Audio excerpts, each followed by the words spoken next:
오늘 말씀은 슬픔의 처리 방법. 우리 사람들은 뭐 직장과 교회에서 친구들을 만나고 뭐 팀 모임을 하고 선교를 가고 교제를 하다 보면은 같이 밥도 먹고 커피 마시고 얘기도 하고 일도 같이 하면서 웃고 떠들고 아무렇지도 않게 잘 살아가는 듯 보입니다. 또 해는 뜨고 해는 지고 우리 벌써 6월 달이 다가오고 시간은 상당히 빨리 흘러간다는 겁니다. 근데 각 사람들 내면에 들어가다 보면은 다들 그 안에 말 못할 눈물이 있어요. 어려움이 있고 아픔이 있어요. 저도 아픔이 있어요. 맨날 울고. 안 울어요. 저는 별로 없는 것 같아요. 워낙 저는 타고나면서 긍정의 사람이라. 그래도 제가 슬플 때도 있으면 여러분은 이미 뭐 거의 죽음 직전이지. 예? 다들 그 여러 가지 문제들이 있잖아요. 그 문제만 생각하면 질병의 문제, 관계의 문제, 직장의 문제, 뭐 여러 가지 재정의 문제, 너무나도 그 문제가 큰 사람들이 있어요. 그래서 필립 이안시가 이런 얘기했어요. 바다 위의 수면에 빙하 조각이 아무리 작을지라도 그 아래는 어마어마하게 큰 빙하가 숨어 있다는 거예요. 마찬가지로 우리의 마음도 겉으로는 웃고 있지만 여러분 마음속에는 커다란 빙하가 그 밑에 있다는 거예요. 슬픔의 빙하. 그래서 잠언 14장 13절에 웃을 때에도 마음에 슬픔이 있고 즐거움의 끝에도 근심이 있느니라. 웃고 있지만 여러분 마음은 울고 있다는 거예요. 즐거웠지만 여러분 마음은 근심 가운데 있다는 거예요. 우리 예수님께서도 예수님도 나사로가 죽으니까 요한복음 11장에 예수님께서도 우셨잖아요. 우리 인생을 바라보니까 다 눈물이라는 거예요. 여러분, 우리 눈물, 어려움들 이거 그냥 지나면은 이게 또 쌓여가지고 굉장히 안 좋은가 봐요. 요즘 사무실에서 많이들 앉아있죠. 또 집에 가면 여러분 컴퓨터에 앉아있죠. 저는 이걸 잘 몰랐는데 이 사람이 계속 앉아있는 게 너무나도 큰 문제가 된다. 앉아있으면 편하고 좋은데 뭔 문제가 될까? 여러분 그런 생각 안 했어요? 앉아있으면 편하지 않아요? 서 있으면 편해요? 앉아있으면 편하잖아요. 근데 왜 앉아있는 게 그렇게 안 좋냐면은 일단 심혈관 계통에 뭐 혈전 같은 게 생긴데 이게 순환이 안 된대. 그러니까 앉아있으면은 안 좋고 근골격이 틀어진대. 골반이 다 틀어져 버린대요. 그래서 콜롬비아 의대에서 8,000명의 지원자에게 측정기를 엉덩이에서 부착해서 4년간 측정을 했어요. 또 못 틀어. 엉덩이에도 붙였는지 모르겠어요. 8,000명을 모은 것도 대단하고 그 8,000명의 엉덩이에 측정기를 부착한 것도 대단하고 그걸 또 4년간이나 측정했다는 것도 대단한 거 아니에요? 근데 보통 사람보다 이렇게 하루에 10시간씩 앉아있는 사람들이 사망자 비율이 200%가 높았다는 거예요. 그래서 예전에 근골격의 유명한 병원에 한번 가봤더니 의자에 앉아있다가 꼭 30분에 한 번은 물이라도 먹고 그래요. 그러니까 물이라도 먹고 오는 게 물이 중요하다기보다도 한 번 틀어진 골반을 잡고 한 번 혈전이 생긴 걸 막아주고 한 번 여러 가지를 순환시켜 준다는 거예요. 슬픔도요. 그냥 참아야지. 이게 아니에요. 한 번쯤은 하나님 앞에서 눈물로 이걸 토를 하든지 아니면은 진짜 신앙의 그 좋은 사람들에게 조언을 받든지. 여러분 슬픔이 꼭 나쁜 것만은 아니에요. 하나님이 특별하게 슬픔을 많이 줄 때는요. 그 특별한 슬픔 뒤에 꼭 엄청난 기쁨을 줘요. 그러니까 회당장 야이로의 딸이 죽었을 때 엄청난 슬픔이 있었던 거 아니에요? 근데 살아나니까 회당장이 엄청나게 기뻐했어요. 나사로가 죽었을 때 엄청나게 슬펐지만 다시 살아났을 때 2배의 기쁨이 있었죠. 다윗이 지금 너무나도 슬퍼요. 자기가 그렇게 사랑하는 요나단이 죽었잖아요. 자기 원수 같지만 그래도 사울이 그래도 자기 대비시켜준 사람 아니에요. 목동이었는데 그래도 장구시켜준 사람 아니에요. 예? 목동인데도 그래도 장구시켜준 사람 아니에요. 시기 질투가 나중에 했지만 그게 고마운 거거든요. 그러다 보니까 너무나도 슬픈 거예요. 이 슬픔 후에 어떻게 됩니까? 유다 지파의 왕이 되고 7년 후에는 전체 이스라엘의 영도자가 되는 거죠. 여러분 너무나도 큰 슬픔과 고난이 있습니까? 곧 이 슬픔이 굉장한 기쁨으로 바뀔 수 있고 또 축복의 징조가 될 수 있다는 거예요. 그렇다면 본문의 다윗을 통해서 다윗은 왜 이렇게 슬퍼했고 이것을 어떻게 극복했는지 볼게요.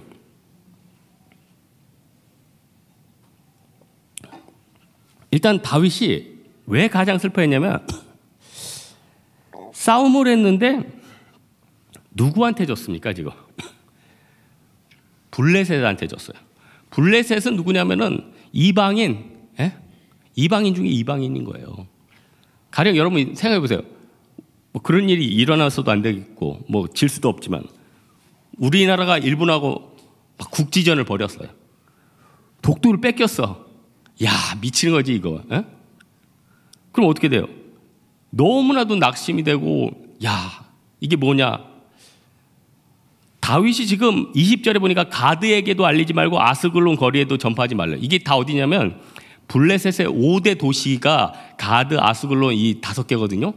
그 2개 알리지 말라는 거는 이 원수들이 우리 하나님의 주된 왕을 죽였고 그 아들까지 다 죽였다. 그거 아니에요? 또 거기다가 옛날에 사무엘상 같은 데 보면은 얘네들이 법궤까지 뺏어갔죠. 예? 법궤까지 뺏어가고. 그러니까 블레셋은 지긋지긋하고 블레셋에 적대는 거는 다윗에게 하나님의 영광이 가리는 거였어요. 옛날에 블레셋 장구 누구예요?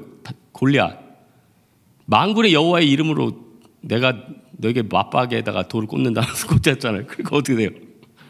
넘어가면서 그때 하나님의 영광 때문에 하나님의 능력 준 겁니다.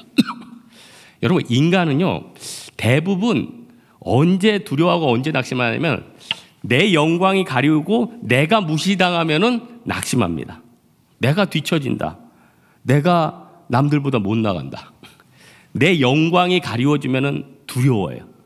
특별히 우리 유교 문화인 우리나라에서는요 이게 더 심해. 아, 우리 집안이 뭐 무시를 당한다.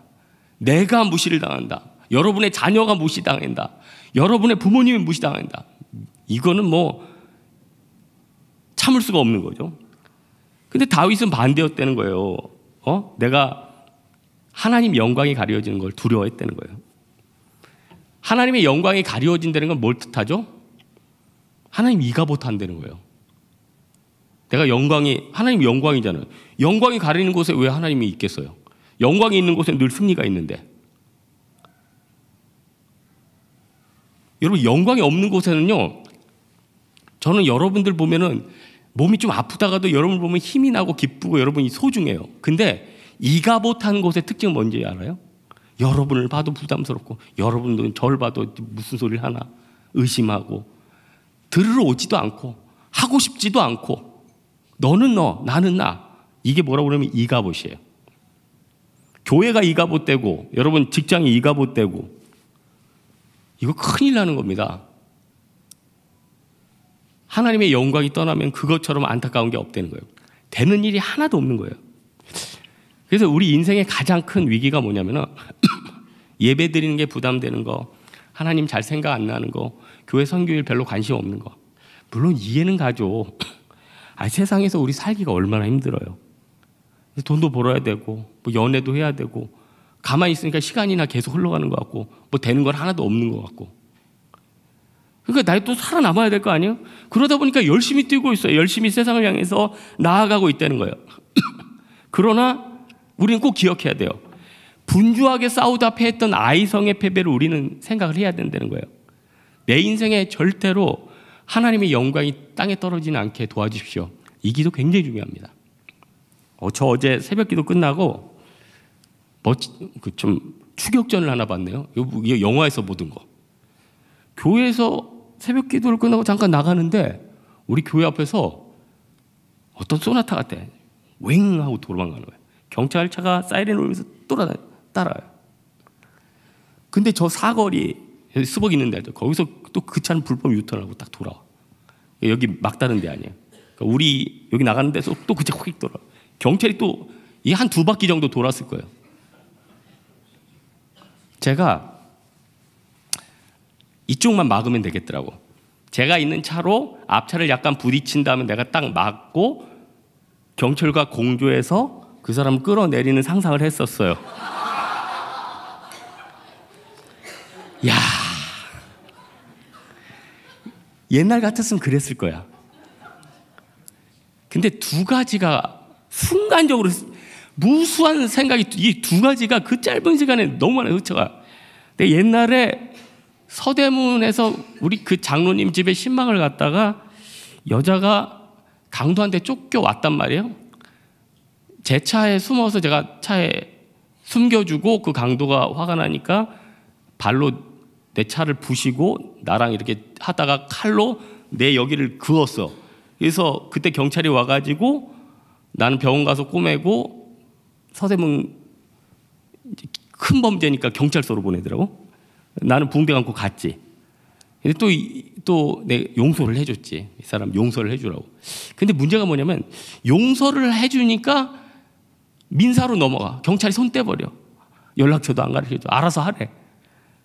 그 순간 어떤 생각을 드냐면 내가 앞차를 좀 밀어버리고 이 차랑 접촉사고를 내고 그 차를 했는데 또 나중에 이걸 경찰에서 처리하고, 물론 이 사람이 사람을 치고 했으면 내가 그냥 갖다 박아가지고 같이 검거를 하고 모범 표창장을 받으며 그렇겠지. 하지만 여러 가지 계산을 해보니까 이러다가 같이 다칠 것 같아. 그러니까 경찰도 사람이 너무 다칠 것 같으니까 그냥 일부러 놔주진 않았겠죠. 근데 너무 세게 하진 않더라고. 저는 어떤 생각을 했냐면, 여러분 유튜브 같은 데 보면은 미국 같으면은 경찰이 쫓아가다가 차가 안 서면 뭐 하는지 아세요? 헬기가 붙어요. 헬기가 붙고 또 하나 하얀색 차가 붙어. 거기에는 실탄 넣은 경찰 부대가 있어요. 그리고는 이제 마이크로 헬기에서 하다 안 되면은 사살 명령까지 떨어져요. 사살 명령까지 떨어져요. 그러니까 우리나라에 뭐 총기도 없고 또 다 매너 있잖아요. 그래서 우리나라가 좋은 나라긴 한데, 제가 사회 분위기가 너무 공권력이 떨어진다든지, 학교에서도 학생들 보면 벌벌벌 선생님 떤다든지, 군대에서도 병장이 이등병 이러면은 전체적으로 역량 발휘하기가 힘들어진다는 거예요. 하물며 하나님의 영광, 하나님을 두려워하지 않는 백성과 하나님을 두려워하지 않는 교회가 어떻게 하나님 앞에 쓰임받겠습니까? 하나님을 만만케 생각하는데 여러분 인생에 어떻게 하나님의 영광이 있겠어요? 다 이가봇하는 거죠. 이가봇. 예? 여러분 가스펠 이런 거죠. 진정한 주인 되시는 교회, 믿음의 기도가 쌓이는 교회, 최고의 찬양을 드리는 기도 교회. 이거 내 성도를 바꿔봐요. 진정한 예배가 숨쉬는 성도, 주님이 주인 주신 성도, 믿음의 기도가 쌓이는 성도, 최고의 찬양을 드리는 성도, 말씀이 살아 움직이는 성도, 성도의 사랑이 넘치는 성도. 뭐야 이거 이상하다. 성도의 사랑이 또 넘치. 이건 하여튼 이 정도 되면 벌써 되는 거 아니에요? 다윗의 멘탈은 뭐예요? 하나님의 영광이었어요. 영광. 그 스토리가 전부 다 하나님 앞에 영광이었어요. 잔잔하게 흐르는 게 다 하나님의 영광이었어요. 그래서 다윗이 보면은 정복전쟁 꾸준히 하다가 뭘 했냐면은 처음에 주변 다 점령한 다음에는 3만 명 보내가지고 하나님 법궤 메우게 하고, 또 자기가 성전 못 짓는 데니까 그러면 다윗의 장막에 넣어놓고, 또 나중에 거기서 제사하고 거기서 찬양하고, 또 제사장, 다윗 때만 대제사장이 2명이었죠. 이게 회막이라는 게 분리돼서 끊임없이, 또 자기가 못 짓는 데니까 어떻게 해요? 두로왕 히람한테 가가지고 다 얘기했는데, 내가 못 짓는데 내가 가거든 우리 이스라엘보다는 이쪽이 백향목도 많고 목수들도 많으니까 꼭 성전 한 채만은 지어주시오 부탁을 해요. 그러니까 두로왕 히람이 이방인인데도 그래 다윗 왕이 이 부탁하고 죽었지. 아들을 오니까 바로 솔로몬한테 두로왕 히람이 성전 짓는 거 도와주는 거예요. 하나님의 영광이 있는 곳에는 여러분 모든 것들이 흥환되는 거예요. 두 번째로는 다윗이 또 슬퍼했던 건, 일단 사울 왕이 죽었잖아요. 인간적인 눈으로 봤을 때는 사울 왕이 죽은 건 잘 된 거 아닙니까? 자기가 왕이 되는 거 아니에요? 그리고 사울이 워낙 다윗을 죽이려고 했기 때문에 사울 왕이 죽었다고 다윗을 뭐라고 할 사람이 없어요. 죽을 사람이 죽었다. 그런데 다윗은 마음이, 그래도 내 인생을 데뷔시켜 주신 분이고, 또 그래도 장인 아니에요? 그리고 내가 가장 사랑하는 친구 요나단의 아버님 아니에요? 사울은 자기를 평소에 시기했지만 다윗은 사울을 정말 그러니까 세워주는 사람이었어요. 여러분, 사울 왕이 죽었으면 이제 끝난 거 아니에요? 끝났는데 요나단 아들 무비보셋도 챙기고 그 뒤에 사람들을 다 챙기고 있어요. 다윗이 인간이 된 사람이죠. 여러분, 그 퇴직한 분들 얘기 들어보십시오. 퇴직하기 전에는 다 그 앞에서 조아리고 인사 잘해줘요. 그러나 퇴직과 동시에 관계는요 정리되는 거예요. 누가 잘해줘? 군대에서는 고참한테 뭐 김병량, 이병장님 제대하면 뭐 다 아저씨예요. 제대하면 또 다 병장이야. 왜냐면 다 병장 때 제대했기 때문에. 다 병장, 아저씨. 근데 다윗은 윗사람을 아랫사람인데 아랫사람이 윗사람을 생각하는 게 참 힘든 거 아니에요? 예? 윗사람이 아랫사람 생각할 때는 있어도 아랫사람은 사실 그게 안 보이잖아, 잘. 다윗은 장수였지만 마음만은 왕보다 큰 사람이었어요. 동네 여인들이 사울은 천천, 다윗은 만만했을 때 다윗이 어땠을까요? 역시 이게 아니에요. 나가서 아주머니들 제발 그런 노래 좀 부르지 마세요. 예? 제발 그런 노래 좀 부르지 마세요. 우리 왕이 이 말을 듣고 얼마나 상심하겠습니까? 나를 세워준 것도 우리 사울왕이고 나를 이 자리에 높여준 분도 사울왕이신데 사울은 천천, 다윗은 만만. 그만 좀 하세요. 이러지 않았을까요? 여러분, 요즘 세상에 문제가 되고 있는 게 갑질 문화죠. 갑질 문화가 왜 탄생할까요? 인간은요 조금 힘이 생기면 자기가 왕인 줄 알아요. 조금 돈 생긴 사람들은 자기가 왕인 줄 알아요. 조금 높은 직분 있는 사람은 자기가 왕인 줄 알아요. 조금 높은 관직에 있는 사람들은 자기가 대장인 줄 알아요. 그러니까 자기가 가진 힘을 어떻게 돼요? 나는 너보다 나은 인생이다 이렇게 착각을 한다는 거예요. 하나님 앞에 다 평등한데 나는 너보다 나은 존재다 이렇게 생각하니까 어떻게 되는 거예요? 섬기는 게 아니라 밑에 사람 핍박을 하는 거죠. 화내는 거죠. 단점만 보이는 거죠. 그런데 아랫사람일지라도 큰 사람들은요 윗사람들을 헤아립니다. 여러분, 학생 중에 여러분 선생님의 애환을 생각해 본 학생이 있을까요? 여기 직장인 중에 자기 사장님이나 부장님의 애환을 생각해 본 적 있을까요? 옛날에 군대에서 이제 청소를 하면은 꼭 병장들이 청소도 안 하면서 청소가 끝나면 나타나서 검사를 해요. 흰 장갑을 끼고 마이클 잭슨처럼 딱 돌아와서는 뒤로 가더니 전혀 생각하지도 못한 TV 뒤쪽을 이렇게 만진다든지 밑에 쓰레빠랑 워커 넣는데 밑을 쓱 흐르는다든지 어쩌면 저 인간은 저런 것도 잘 찾아내. 근데 내가 고참이 되니까 깨달아요. 일부러 핍박하는 게 아니에요. 디테일해진 거예요. 디테일해진 거예요. 디테일. 저도 좀 디테일해지니까 가령 이런 미스바 같은 데 청소하잖아요. 그러면은 형제들 같은 경우는 의욕이 앞서는 분들은 어떡하죠? 걸레질부터 해서. 걸레질부터 해요. 먼저 진공청소기로 빨아당긴 다음에 걸레질 해야 되는 거 아니에요? 쓰레기가 있든지 무슨 먼저 걸레질부터 하는 거예요. 그러면 답답하죠. 근데 또 헌신하는 사람 혼낼 수도 없고. 그러면 물에 젖은 눈물 젖은 먼지가 아니라 물에 젖은 그걸 빨아당기는데 얼마나 안 빨아당기고 더 지저분해. 짜증나. 그러니까 자매들이 디테일해가지고 형제들한테 박아주는 것도 이해가요. 근데 그거는 이제 같이 지내면서 또 이해를 하면서 되는 거죠. 어쨌든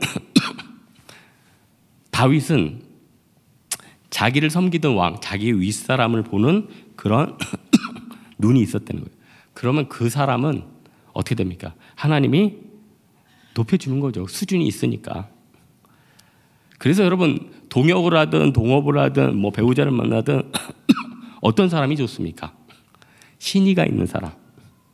내가 힘이 있든 없든지 상대에 대해서 꾸준히 지켜볼 사람.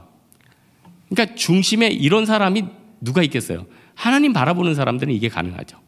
하나님을 안 바라보는 사람은 세상과 권력과 물질밖에 안 보이기 때문에 그 사람 가끔 떨어지면 끝나는 거예요.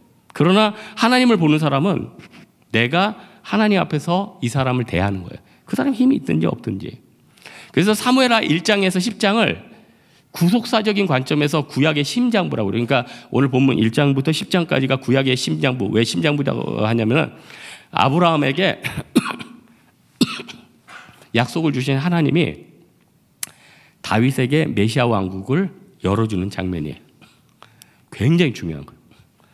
다윗은 밑에 사람이었지만 위에 사람들을 생각하고 그 사람을 걱정하는 그런 마음이 있었기 때문에 이런 거룩한 슬픔이 우리 가운데 있기 원합니다. 마지막으로 다윗이 슬퍼한 이유는 정말 사랑했던 좋은 동역자인 요나단이 죽었다는 거예요. 여러분 26절 보십시오. 누가 죽었냐면 내 형 요나단이 죽었대요.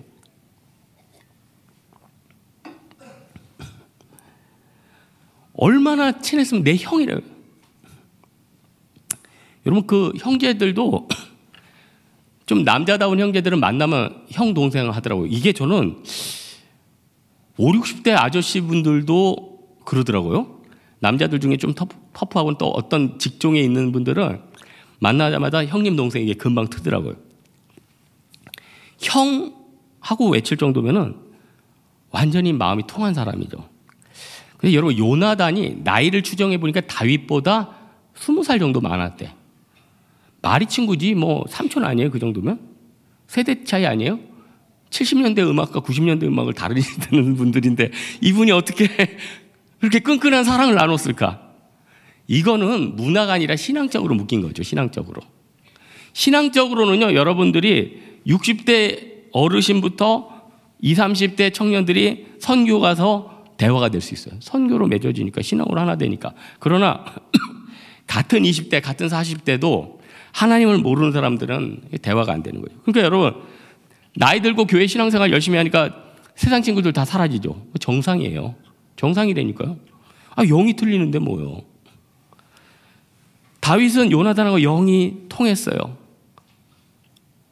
그러니까 끈끈하죠. 끈끈해요. 네?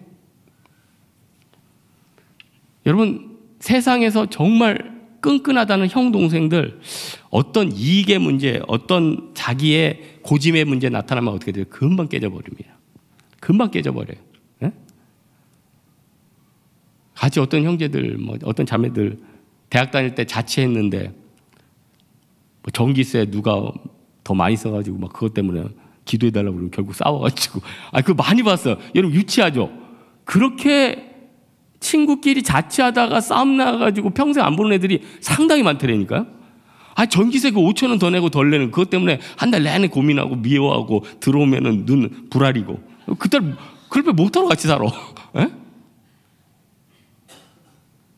그런 게 굉장히 많다니까. 내 이익이 상충될 때는 사람들이 바뀌어버리는 거죠. 에? 여러분 세상 살다 보면 손해볼 때 많거든요. 그러면은 잘 생각해 보세요. 저놈이 나한테 손해준다 이런 게 아니라 내가 쟤한테 손해 끼친 건 뭐가 있을까? 또 쟤 때문에 내가 얻는 유익은 뭘까? 의외로 생각하면 내가 더 많이 피해 끼치고 내가 얻는 유익이 더 많을 수가 있다니까요. 요나단은 다윗이 죽을 때 아버지한테 가가지고 탁 염탐해가지고 다윗을 살려준 사람 아니에요? 활을 쏴가지고 다윗한테 야 화살이 네 앞에 있지 않느냐? 암호 아니에요? 다윗아 우리 아버지가 너 죽이려고 하는데 빨리 도망가. 다윗이 딱 깨닫고 일어나서 절하면서 가죠. 너무 고마운 사람 아니에요? 너무 고마운 사람 아니에요? 나중에 싸우다가 전쟁터에서 요나단 한번 따로 만나죠. 다윗이 얼마나 반가워요. 요나단이 고백하죠. 이 나라와 이 왕국을 하나님이 너한테 주시는 거. 그래서 헤어지면서 이렇게 헤어져도 슬픈데 이제 다시는 못 보잖아요. 오늘 저녁에 보니까 우리 교회 지금 베트남 선교인데 마침 TV에서 베트남 세계 기행을 하더라고요. 그러니까 우리 선교지니까 재밌게 한번 잠깐 봤어요. 근데 베트남 결혼식을 하는데 신부가 어떤 남자분이 한 200km 떨어진 데서 와가지고 이제 눈이 맞아가지고 시집을 가요. 신부는 23살. 이제 신랑이 신부를 태우고 떠나는 거예요. 신부 아버지가 딸과 눈을 마주치지 못하고 슬퍼하는데, 그거는 여러분, 이게 울지는 않은데 너무 슬퍼가지고 이 아버지가 너무너무 슬퍼가지고 눈물이 그냥 글썽글썽해. 예? 그 아버지가 40대인 것 같아요. 여러분 뭐 하고 있어요? 그 아버지가 너무 슬퍼가지고 10km, 20km면 가끔 가서 보기로도 하는데 200km 떨어져 가니까 아버지가 딸을 보지도 못하고 딸도 아버지를 보지를 못하고, 야, 너무나도 슬프겠죠? 그런데 죽어버리면 이거 진짜, 그러니까 너무나도 가슴이 아픈 거예요. 여러분 평생 요나단 같은 친구 3명 있으면 그 사람 진짜 성공한 거고 한 명도 없는 사람 부지기수고, 응? 한두 명만 있게 해달라고 여러분 기도하세요. 그러면 정말 인생이 아름답겠죠. 네? 정말 아름답겠죠. 다윗이 요나단을 이렇게 대접하니까 다윗한테 누가 붙냐면은 다윗의 용사 30명이 붙었대. 그게 이제 역대상 같은 데 보면은 뭐 37명이 됐다가 또 16명이 붙었다. 무슨 말이냐면 다윗을 위해서 목숨을 바쳐가지고 죽고 다시 영입되고 한 애들이 37명이었다는 거예요. 한 명에 충성하고 한 명을 사랑하고 한 명을 귀중히 여기니까 30몇 명이 내 인생을 위해서 뛰더라는 거예요. 얼마나 감사합니까? 그러니 내가 지금 내 주변에 있는 사람을 사랑해주고 그들을 위해 기도하고 그들을 섬기고 이런 게 잠깐 스치고 끝나는 겁니까? 그게 우리 예수님 앞에 하는 거예요. 그게 우리 주님 앞에 하는 거예요. 그게 하늘나라에 쌓이는 거라니까요. 오늘 본문이 다윗의 애가인데 오늘 본문이 이 노래가 있어요. 이게 뭐냐면 원래 이 노래 제목이 이게 노래거든요. 본문이 다윗의 군가예요. 군에서 부르는 군가가 아니라 군가, 활군. 다윗의 군가. 뭔 소리인지 알아요? 사울왕이나 요나단이 어느 지파였죠? 베냐민 지파. 베냐민 지파는 우리나라 사람처럼 활을 잘 썼대요. 옛날에 그런 영화 있었잖아요. 뭐 바람은 극복하는 게 아니라 계산하는 거다 평. 이거 알죠? 그런 영화. 최종부 연기활. 마찬가지로 이 요나단과 사울은 활 잘 쏘는 베냐민 지파에 속해있기 때문에 노래마저도 베냐민 지파와 사울왕과 요나단을 높이면서 지은 거예요. 다윗 너무 섬세해. 멋져. 그리고 다윗은 정말 시인이에요. 시인. 사울을 죽게 한 게 뭐예요? 블레셋의 활이었어요. 다윗을 위기에서 구해준 건 뭐예요? 요나단의 활이었어요. 사울과 요나단이 속한 베냐민 지파는 뭐에 유명해요? 활 쏘는 걸로 유명했어요. 야, 다윗은 진짜 시인이에요. 시인. 이 사람 상 줘야 돼. 사울은 죽음을 통해서 자기 왕을 지키고 싶었지만 결국 빼앗겨버리지 않았어요? 예수님의 말씀이 떠오르죠. 마태복음 16장 26절. 사람이 만일 온 천하를 얻고도 제 목숨을 잃으면 무엇이 유익하리요? 무엇이 유익하리요? 아무것도 아니라는 거 아니에요? 여러분, 우리 다 잃어버릴 겁니다.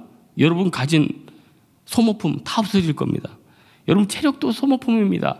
여러분 이빨도 소모품이에요. 여러분 눈알도 소모품이에요. 여러분 팔도 소모품이에요. 소모품은 시간 지나면 어떻게 되죠? 고장이 나요. 잘 못 써요. 그러면 잘 관리해가지고 조심조심하게 쓰고 또 그 쓴 걸 아주 요긴한 곳에 써야 돼. 하나님을 위해서 써야 되는 거예요. 오늘 다윗의 슬픔을 봤는데 세상의 왕도 슬프고 우리도 슬프고 우리네 인생은 다 슬프다는 거예요. 정상이에요. 누가 앞으로 다윗 인생 가운데 그 사람처럼 평탄하다고 할 사람이 있겠어요? 그 이후에도 아들 죽죠, 구테타 있죠, 어려움들 많잖아요. 우리 신앙생활도 마찬가지예요. 내 인생에 고난이 있고 어려움이 있고 앞으로도 많은 슬픔이 있을 거예요. 극복이 안 되는 부분도 있어요. 어려움이 있어요. 하지만은 그 가운데 하나님 앞에서 다윗은 슬픔을 처리했다는 겁니다. 슬픔을 승화시켰다는 겁니다. 이런 슬픔이 믿음으로 말미암아 승화되는 여러분 되기를 주님의 이름으로 축원합니다. 예, 우리 이 시간 찬양 하나 할까요? 진정한 예배가 숨쉬는 교회.